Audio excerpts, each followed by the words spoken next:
Hello guys, പത്രമാറ്റിൻ്റെ ഇന്നത്തെ episode റിവ്യൂയിലേക്ക് സ്വാഗതം. ഈ റിവ്യൂ ഇഷ്ടപ്പെടുകയാണെങ്കിൽ ഒന്ന് ലൈക്ക് ചെയ്ത് സബ്സ്ക്രൈബ് ചെയ്ത് സപ്പോർട്ട് ചെയ്യണേ. ദേവയാനി ചന്തുമോളെ കളിപ്പിച്ചുകൊണ്ടിരിക്കുമ്പം പറയുന്നുണ്ട്, നമുക്ക് ദുബായി പോയി കൂട്ടുകാരെയൊക്കെ കാണാൻ കേട്ടോ എന്നൊക്കെ. അത് കേട്ടോണ്ടാണ് ജലജ അങ്ങോട്ട് വരുന്നത്. എന്തിനാ പോയി കാണുക മാത്രം ചെയ്യുന്നത്? അവിടുന്ന് കുറേ എണ്ണത്തിന് ഇങ്ങോട്ട് വിളിച്ചുകൊണ്ട് പോരും, ഇവിടെ കൊണ്ടുവന്ന് താമസിപ്പിക്കാമല്ലോ എന്ന് പറയും. ഇവിടെ എല്ലാവർക്കും ഒരു പണി ഇല്ലാതെ ഇരിക്കുകയല്ലേ എന്നൊക്കെ ചോദിക്കുന്നുണ്ട്. അപ്പം ദേവയാനി പറയും, നിന്നോട് ഇതിനൊന്നും മറുപടി ഞാൻ പറയുന്നില്ല, പറഞ്ഞാൽ കൂടി പോകുകൊണ്ട് പറയുന്നില്ല എന്ന് പറയുന്നുണ്ട്. അപ്പോൾ അഭി അങ്ങോട്ട് വരുന്നുണ്ട്. അവയെ കാണുന്ന ഉടനെ ദേവയാനി പറയും, എനിക്ക് ഈ കുഞ്ഞിൻ്റെ മുഖം കാണുമ്പോൾ ഇവൻ്റെ മുഖം ഓർമ്മ വരുന്നത് ഒരു ഷേപ്പൊക്കെ ഉണ്ടല്ലോ എന്ന്. എൻ്റെ ഷേപ്പൊന്നും ആയിരിക്കുകയില്ല എന്ന് പറയുന്നുണ്ട് അഭി. ഉടനെ ജലജ പറയും, എനിക്ക് തോന്നുന്നു ആദർശിൻ്റെ ഷേപ്പാണ്. ആരുടെ ഷേപ്പാണേലും വേണ്ടില്ല, എന്തായാലും ഈ കുട്ടിയെ ഞാൻ ഇനി വിട്ട് കളയാനൊന്നും ഞങ്ങൾ ഉദ്ദേശിക്കുന്നില്ല. ഞാനും നയനയൊക്കെ ഇതിനുമായിട്ട് ഒരുപാട് അടുത്ത് പോയെന്നൊക്കെ പറയും. ഇനിയിപ്പോൾ ഒരു ബന്ധമില്ലാത്തൊരു കൊച്ചിനെ എന്തായാലും അച്ഛൻ ഇങ്ങോട്ട് കൊണ്ടുവരത്തില്ലല്ലോ, അത് കാരണം അച്ഛന് വല്ല അബദ്ധവും പറ്റിയ കുഞ്ഞായിരിക്കും എന്നൊക്കെ പറയുന്നുണ്ട്. നിൻ്റെ വായിൽ ഇങ്ങനത്തെ ആവശ്യമില്ലാത്ത വർത്തമാനങ്ങൾ മാത്രമേ വരത്തുള്ളൂ ജലജ, അതുകൊണ്ട് നീയായിട്ട് ഞാൻ ഇതിനെക്കുറിച്ചൊരു തർക്കത്തിന് ആളില്ലെന്ന് പറഞ്ഞ ഉടനെ കുഞ്ഞിനെ എടുത്തുകൊണ്ട് ദേവയാനി അങ്ങ് പോകുന്നുണ്ട്. നേരെ ജലജ അഭിയുടെ അടുത്ത് ചെല്ലുന്നുണ്ട്. എടാ, അവർ പറഞ്ഞു കേട്ടില്ലേ ആ കുഞ്ഞിന് നിൻ്റെ ഷേപ്പ് ഉണ്ടെന്ന്, ഇനി നിനക്ക് വല്ല അബദ്ധവും പറ്റിയതാണോ എന്നൊക്കെ ചോദിക്കുന്നുണ്ട്. എനിക്ക് അബദ്ധമൊന്നും പറ്റിയിട്ടില്ല, അത് എൻ്റെ കുഞ്ഞൊന്നും അല്ലെന്നൊക്കെ അഭി പറയും. ഇനിയിപ്പോൾ ഈ വീട്ടിലെ വേറെ ആരുടെയും ആയിരിക്കുമോ എന്ന് ചോദിക്കും. എനിക്ക് തോന്നുന്നു ആദർശിൻ്റെ ആണോ എന്നൊക്കെ ചോദിക്കും. ആർക്കറിയാം, ചിലപ്പോൾ ആദർശിൻ്റെ ആയിരിക്കുമെന്നുണ്ടെങ്കിൽ അഭി പറയും, എനിക്കങ്ങനെ തോന്നാൻ വഴിയില്ല, കാരണം ആദർശിന് നിന്നെപ്പോലല്ല, അവൻ നല്ല സ്വഭാവമാണ്, മറ്റ് പെൺപിള്ളേരുടെ കൂടെ കറങ്ങുന്ന സ്വഭാവമൊന്നും അവനില്ല, നിനക്കാണെങ്കിൽ അതെല്ലാം ആവശ്യത്തിനുണ്ടെന്ന് പറയും. എന്തായാലും എപ്പോഴേലും ഒരു അബദ്ധം പറ്റിയതും കൂടാ എന്നൊന്നും ഇല്ലല്ലോ, അതുകൊണ്ട് ആദർശിൻ്റെ ആകാനും സാധ്യതയുണ്ടെന്നൊക്കെ പറയും അഭി. അങ്ങനെ വല്ലതും ആയാൽ മതിയായിരുന്നു, എന്നെ എപ്പോഴും കുത്തിക്കൊണ്ടിരിക്കുന്ന ദേവയാനിക്കിട്ടൊരു കുത്തു കൊടുക്കാൻ പറ്റിയൊരു സമയമാണ് അത്. ദൈവമേ, അത് സാധിച്ചു തരികയാണെങ്കിൽ ഞാനൊരു ചുറ്റുവിളക്ക് നേർന്നോളാമെന്നൊക്കെ ജലജ അവിടെ നിന്ന് പ്രാർത്ഥിക്കുന്നുണ്ട്. അത് കേൾക്കുമ്പോഴത്തേന് അഭി പറയും, അത് ചിലപ്പം ദൈവം സാധിച്ചു തരാൻ സാധ്യതയുണ്ടെന്നൊക്കെ പറഞ്ഞിട്ട് പുറത്തേക്ക് പോകുന്നുണ്ട്. പിന്നീട് കാണിക്കുന്നത് നയന എന്ന ആദർശിനോട് പറയുന്നതാണ്, ചന്തുമോളുടെ അച്ഛൻ ആരാണെന്നുള്ള ടെസ്റ്റ് നമുക്ക് നടത്തുക തന്നെ ചെയ്യണം ആദർശേട്ടാന്ന്. അതെന്താണെന്ന് നിനക്ക് എന്നെ സംശയമുണ്ടോ എന്ന് ചോദിക്കുന്നുണ്ട്. ആദർശേട്ടനെ സംശയം ഉണ്ടായിട്ടല്ല, അഭിയുടെ ചില പ്രവൃത്തികൾ കാണുമ്പോൾ അവൻ ഭയങ്കര ക്ലീൻ ആണെന്നും ബാക്കിയുള്ളവരൊക്കെ മോശക്കാരാണെന്നുള്ളൊരു ഭാവത്തിൽ അവൻ്റെ നടപ്പും പ്രവൃത്തിയൊക്കെ, അതുകൊണ്ട് നമുക്കത് എന്തായാലും നടത്തണമെന്ന് പറയും. അപ്പോഴത്തേന് ഇവർ പിന്നെ കിരണിനെ വിളിച്ച് കാണുകയാണ്. അപ്പോൾ കിരണിൻ്റെ അടുത്ത് കൊണ്ടുപോയി കൊടുക്കുകയാണ്.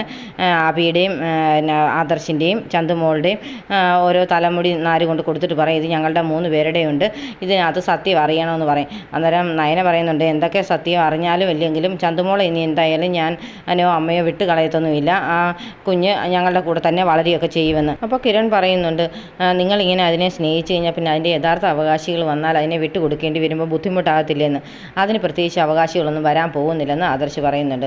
കാരണം അതിൻ്റെ അമ്മ കോമ സ്റ്റേജിൽ കിടക്കുകയാണ്, അതിനെയും രക്ഷപ്പെട്ട് വന്നിട്ട് കുഞ്ഞിൻ്റെ അവകാശമൊന്നും പറയാൻ വരത്തില്ല. പിന്നെ അതിൻ്റെ കുഞ്ഞിൻ്റെ അച്ഛൻ എന്ന് പറയുന്നത് അനന്തപുരിയിലെ കൊച്ചുമകനാണെന്ന് ആ പെൺകുട്ടി പറഞ്ഞിട്ടുമുണ്ട്. അപ്പോൾ എങ്ങനെ പോയാലും ആ കുട്ടി ഞങ്ങളുടെ വീട്ടിൽ വളരേണ്ട കുട്ടി തന്നെയാണല്ലോ, അപ്പോൾ പിന്നെ അതിനെ ആ വീട്ടിൽ തന്നെ നിർത്തുന്നതിന് കുഴപ്പമൊന്നുമില്ലെന്ന് പറയും.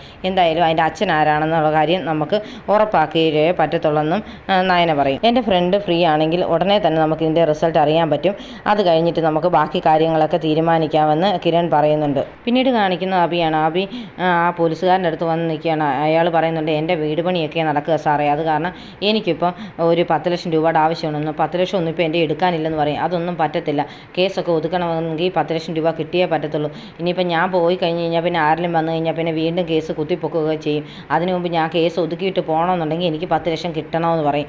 അത് ഞാനൊന്ന് നോക്കട്ടെ, ഉടനെ ഒന്നും കിട്ടാൻ പറ്റത്തില്ല, എന്നാലും ഞാൻ നോക്കി തരാമെന്ന് പറയും. അത് എത്രയും പെട്ടെന്ന് തന്നാൽ സാറിന് കൊള്ളാം, അല്ലെങ്കിൽ പിന്നെ സാർ അതിനകത്ത് പെടുമെന്ന് പറയും. പിന്നെ എങ്ങാനും പെട്ടുപോയിട്ടുണ്ടെങ്കിൽ ആ സ്വർണ്ണപ്പണിക്കാരൻ്റെ തലയിൽ വെച്ചേക്കണമെന്ന് പറയുന്നുണ്ട്. അയാളുടെ തലയിൽ വെക്കാനൊന്നും പറ്റത്തില്ല, അയാളും അയാളുടെ അച്ഛനൊക്കെ മുത്തശ്ശൻ്റെ ശരിക്കുമുള്ള വിശ്വസ്തനായിരുന്നു. അപ്പം മുത്തശ്ശനൊന്ന് ശരിക്കും നോക്കി അയാൾ സത്യങ്ങളെല്ലാം വിളിച്ച് പറയും. അതുകൊണ്ട് എങ്ങനെയും ഈ കേസ് ഒതുക്കി തീർത്തേ പറ്റത്തുള്ളെന്ന് പറയും. എന്തായാലും കാശും കൊണ്ട് വന്നാലേ കാര്യങ്ങളൊക്കെ നടക്കത്തുള്ളെന്ന് അയാൾ പറഞ്ഞേച്ച് പോകുന്നുണ്ട്. കാശിന് ആവശ്യമുള്ളതുകൊണ്ട് തന്നെ അഭി ആദർശിനെ വിളിച്ച് എനിക്കൊന്ന് കാണണമെന്ന് പറഞ്ഞ് വിളിച്ച് വരുത്തുന്നുണ്ട്. എന്നിട്ട് എനിക്ക് എന്താടാ ഇത്ര പറയാനിരിക്കുന്നത്, വീട്ടിൽ വെച്ചോ അല്ലെങ്കിൽ ജുവലറി വെച്ചോ പറയത്തില്ലെന്ന് ചോദിക്കും. അത് അവിടെ വെച്ചൊന്നും പറയാൻ പറ്റില്ല ഏട്ടാ, അത് കാരണമാണ് എന്ന് പറയും. എന്താണെന്ന് ചോദിക്കും. എനിക്കൊരു 10 ലക്ഷം രൂപ ആവശ്യമുണ്ടെന്ന്. 10 ലക്ഷം രൂപയൊന്നും ഇപ്പോൾ എൻ്റെ എടുക്കാനില്ല, വേണമെങ്കിൽ ഞാൻ നിനക്കൊരു 5 ലക്ഷം രൂപ തരാമെന്ന് പറയും. അതൊന്നും പറ്റത്തില്ല, ഇപ്പം നവിയുടെയും കുഞ്ഞിൻ്റെയൊക്കെ കാര്യം നടത്തണമെങ്കിൽ എനിക്കിപ്പോൾ ഒത്തിരി കാശിൻ്റെ ആവശ്യമുണ്ടെന്ന് പറയും.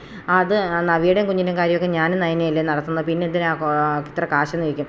എനിക്ക് നല്ല ലാവിഷായിട്ട് ജീവിക്കണമെങ്കിൽ ഈ 50,000 രൂപയുടെ ശമ്പളമൊന്നും പറ്റത്തില്ല. അത് കാരണം എനിക്ക് കാശ് കിട്ടിയേ പറ്റത്തുള്ളൂ. പിന്നെ കാശ് തരാതിരിക്കാനും ആദർശേട്ടന് പറ്റത്തില്ല. കാരണം ഏറ്റവും വലിയൊരു രഹസ്യമാണ് ഞാനിപ്പം കൊണ്ട് നടക്കുന്നത്. കാരണം ഇത് അറിഞ്ഞു കഴിഞ്ഞാൽ പിന്നെ കുടുംബത്തിലും അതുപോലെ തന്നെ ജുവലറിയിലും സമൂഹത്തിലുമൊക്കെ ആദർശേട്ടൻ്റെ പേര് പോവും.